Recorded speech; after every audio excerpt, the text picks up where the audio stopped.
If I would like to be the greatest, I have to be the servant of Senyor and Senyora. Ayan. So, greatest na kayo. Diba? Kumikita pa, nagsaserve pa. Well, in a biblical sense, balik tayo dun sa ano. Ayan. Okay. Acceptance of our position. Serving the servant king. Ang ating pong hari ay servant. Hindi po niya kinahiya. Hindi po niya kinahiya. Huwag niyo pong ikakahiya ang mga trabaho niyo. Yan trabaho pong yan ay noble. Ha? Sa Pilipinas, 5 katulong mo, pagdating mo rito, ikaw ang katulong. Pero, noble pa rin yan. Kasi ngayon, nabubuhay mong pamilya mo sa nobleng kaparaanan, hindi sa korupsyon. Okay? Huwag niyo pong ikaya yan. Kasi ang ating pong king, nung naririto siya sa lupa, servant po siya. Okay? So, we have to accept our position.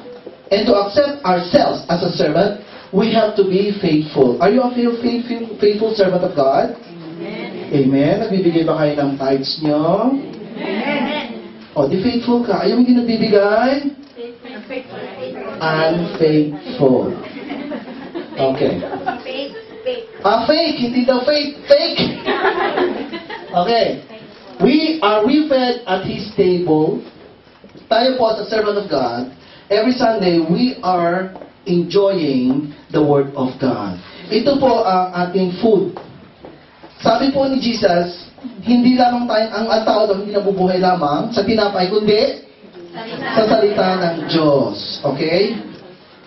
Kayo po na nagbabasa ng Bible, every day you are feasting on the table of God. Bakit po? Lahat po ito pangako eh. Lahat po ng pangakong yan natutupad eh. Kung hindi mo alam yung pangakong yan, ignorante ka sa katotohanan, di wala kang promise na i-claim.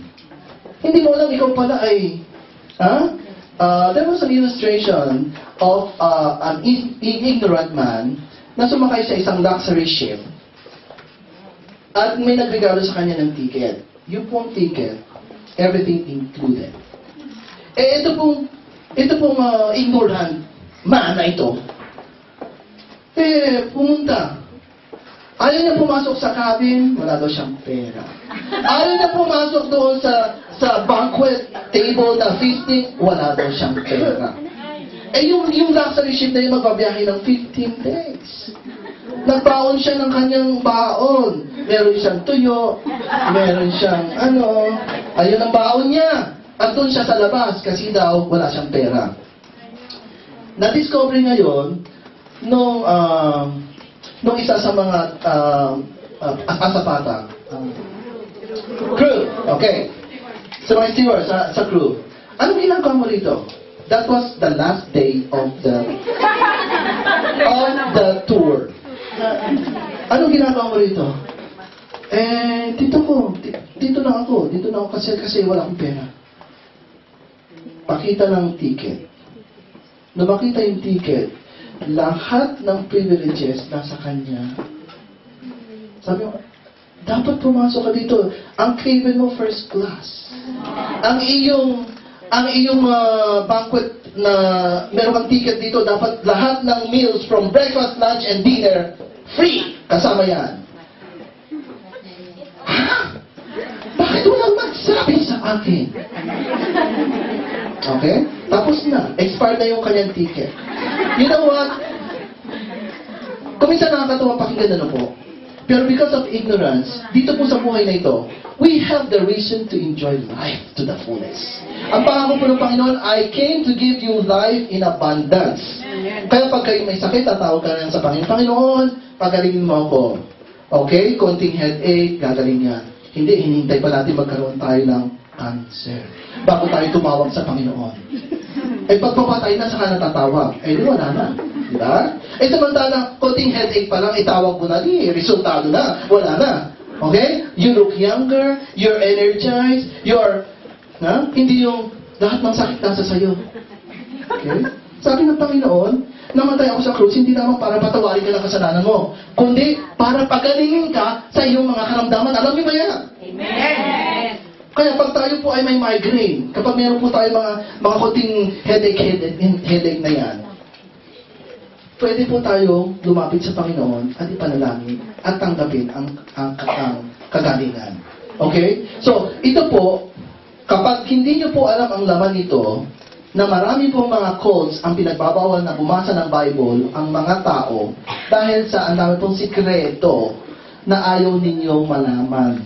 Ang katotohanan po sa mga anak ng Diyos, wala nang sikreto.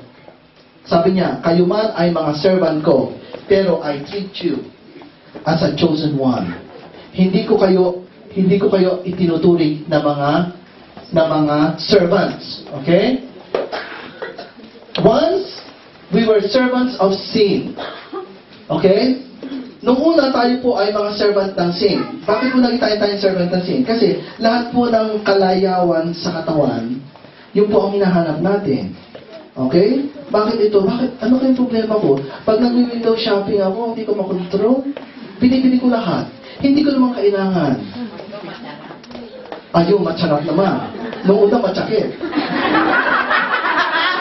Okay? Okay. Eh, bakit kaya? Ganyan, no? Kasi po, we were once servants of sin.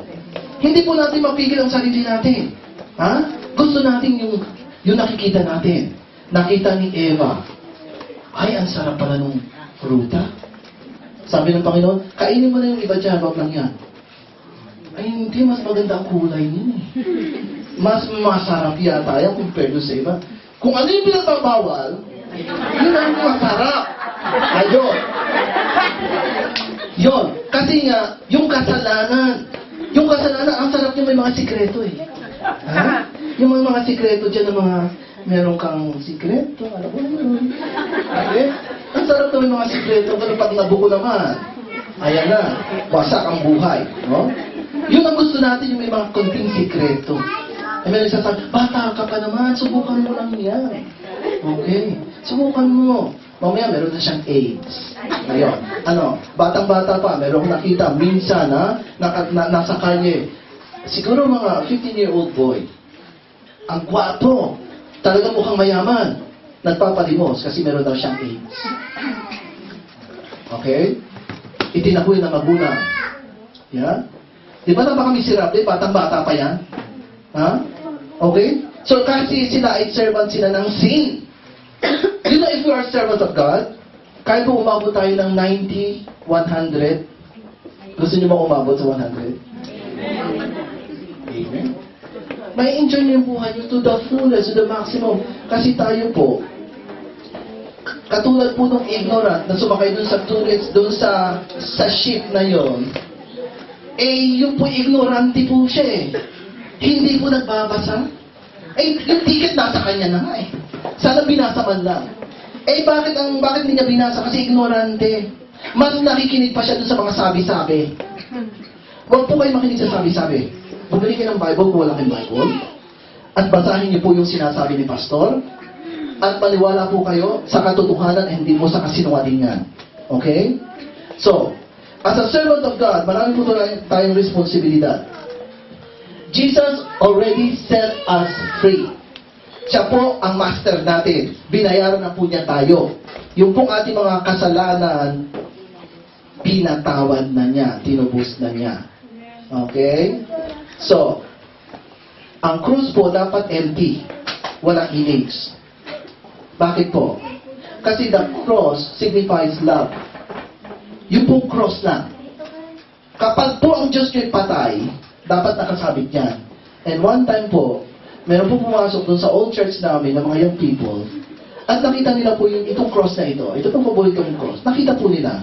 Sabi nila, oye, ¿por qué no hay? Jesus no está. ¿Qué klase de cruz es este? Kasi mga Pilipino po pero Spanish speaking. No? Mga bata, mga young people. Bakit wala si Jesus dyan? Bakit kulang?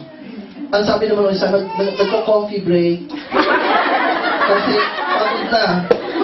pagod na sa pagkasabi. Di ba nakakatawa? You know what? Dapat naalisin yung image. Kasi nasa na po ba si Jesus ngayon?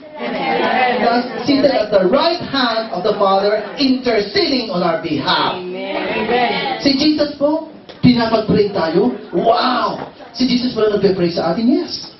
Yun po, kung hindi nyo alam. Okay? He is our great intercessor. Kung tayo po ay intercessor, gayanin po natin si Jesus.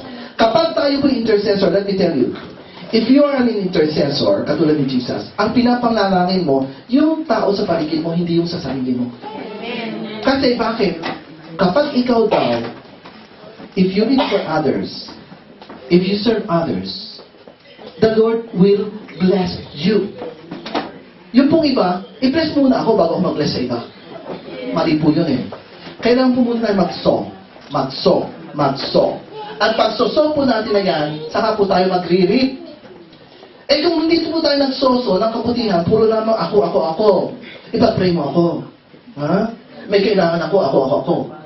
Alam nyo, yung mga taong ako, namamatay na nag-iisa sa mundo. Pero, as an intercessor, gusto ng Panginoon na kilala natin lahat ng mukha na yan. At alam natin ang istorya ng bawat isa. Ano para kachismisan, ha? Ha? Hindi yung ibig sabihin, ay, ito, kilala ko yung istorya niya. Ay, naku, No. You know each of the needs to pray for them. Amen. Ha? Huwag yung, ay, basta delikado kasi machichismis.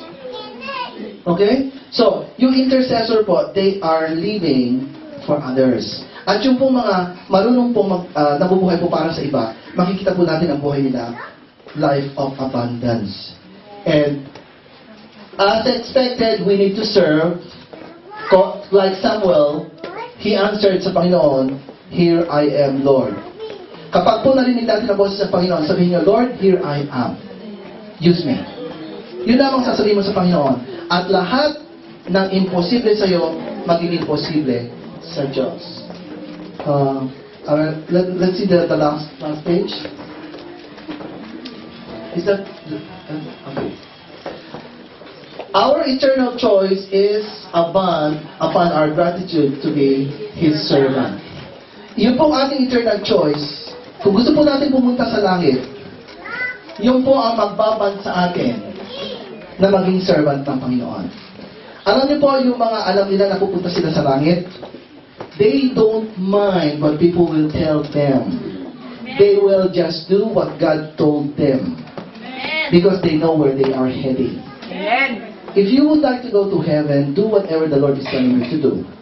Ay, pumupunta sila sa Puerta del Sol, nag-evangelize sila doon, no?